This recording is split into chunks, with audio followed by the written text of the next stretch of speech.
બેઠકજીમાં આ વખતે આ બંગડી લઈ જઈએ, ચાલશે કે? બહુ સિમ્પલ નથી લાગતી?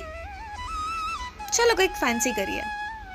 આમાં આપણે નાખી દઈએ મોતી, અને હવે આ મોતી નાખીને આપણે આમાં એક મેજિક કરીએ.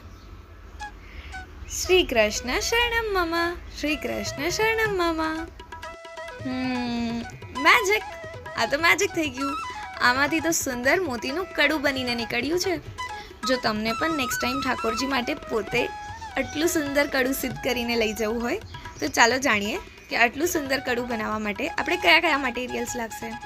આપણે જે પણ કલરની બેંગલ બનાવવી હોય એ કલરના આપણે પહેલાં જેકો મોતી લઈ લઈશું. તો આજે આપણે શીખશું રેડ કલરના કડા બનાવતા. તો રેડ કલરના મેં અહીંયા જેકો મોતી લીધા છે, એના સાથે કોન્ટ્રાસ્ટિંગ કલર મેં વ્હાઇટ લીધો છે.